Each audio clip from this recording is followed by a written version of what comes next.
Bonjour, bienvenue dans cette vidéo pour apprendre à personnaliser un produit grâce à notre configurateur. Vous êtes connecté sur votre compte SuperPictor. Le menu en haut à gauche vous propose l'ensemble des fonctionnalités disponibles sur la plateforme. Aujourd'hui, nous allons apprendre à configurer un produit pour montrer à votre client à quoi ressemblera vraiment le produit que vous allez lui vendre. Vous pouvez rechercher votre produit en fonction de son type, en fonction de sa marque, en fonction du distributeur ou de sa gamme de couleurs. Si vous connaissez déjà le produit que vous allez configurer, vous pouvez tout simplement taper le nom de sa référence dans la barre de recherche et ainsi le retrouver rapidement.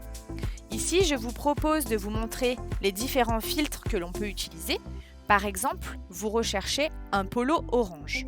J'arrive ici sur tous les produits orange personnalisables. Vous savez que vous voulez vendre un polo de la marque Stainless Stella. Et voilà le polo que je veux configurer pour mon client. Je clique dessus et j'arrive ici sur la fiche produit du polo Prepster de Stainless Stella. Vous pouvez voir où le trouver. Facile ici, il s'agit d'un seul distributeur. Vous avez les détails du produit et les tailles et couleurs disponibles dans cette gamme-là. Aujourd'hui, ce qui vous intéresse, ça va être de le configurer avec le logo de votre client. Vous êtes ici sur le configurateur SuperPictor. Vous pouvez voir toutes les déclinaisons de couleurs, voir les photos face et dos de votre produit, voir tous les emplacements de marquage prédéfinis pour chaque produit, ce qui vous permet de ne pas vous tromper lorsque vous ajoutez un logo. Et vous pouvez également autoriser le débordement s'il est nécessaire et si votre production vous l'autorise. Ici, nous allons ajouter le logo de votre client. Vous avez deux possibilités. Soit vous avez déjà envoyé votre logo en mission chez SuperPictor pour qu'il soit vectorisé ou que ce soit un programme de broderie et à ce moment-là, vous allez voir votre galerie de logos avec ces logos déjà réalisés. Soit vous commencez votre mission chez SuperPictor avec l'édition d'un visuel et à ce moment-là, vous téléchargez depuis votre ordinateur le logo que votre client vous a envoyé. Vous avez la possibilité d'éditer votre logo en quelques clics sans avoir à passer par la case vectorisation. Vous savez que ça va être un programme de broderie. Vous choisissez la gamme de fils dans laquelle le logo va être brodé. Il s'agit de Gunold ici. Et vous allez convertir directement les couleurs du logo dans cette gamme de fils. Vous souhaitez utiliser seulement 3 couleurs du logo pour votre programme de broderie. À ce moment-là, vous allez dans Gestion avancée des couleurs et vous allez supprimer les couleurs que vous ne voulez pas broder. Et donc, cela va simplifier considérablement le logo. Vous avez aussi la possibilité de détourer votre logo et d'enlever des éléments graphiques que vous ne voulez pas laisser apparaître, ce qui n'est pas le cas ici avec ce logo, ou encore le recadrer. Vous poursuivez votre mission.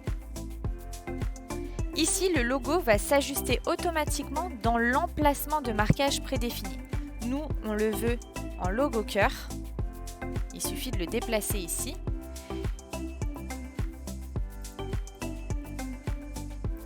Et le logo s'ajuste dans les dimensions qu'on vous préconise. Si vous souhaitez toutefois redimensionner le logo, vous le pouvez, plus petit ou plus grand. Par exemple, ici, on va sélectionner un logo de 6 cm d'hauteur.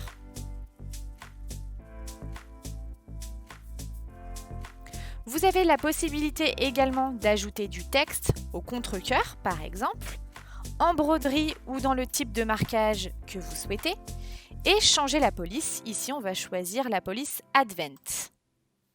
Votre mock-up est terminé. Vous l'enregistrez. Je vous conseille ici d'affecter le mock-up à votre client. Par exemple, ici, il s'agit du BDE, Bureau des Sports InnovX. Je valide.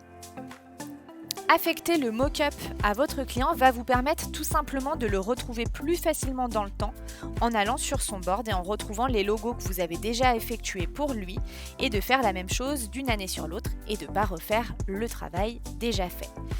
Ici, vous allez télécharger les visuels face et dos de votre produit ainsi que les logos que vous avez insérés dans la personnalisation. Vous allez pouvoir également éditer et télécharger le bon à tirer ou encore créer une fiche produit. Une fois que vous avez validé tous ces éléments-là avec votre client, vous allez pouvoir commander vos fichiers de fabrication. Donc par exemple, le logo cœur qu'on a inséré ici, vous allez pouvoir commander votre programme de broderie.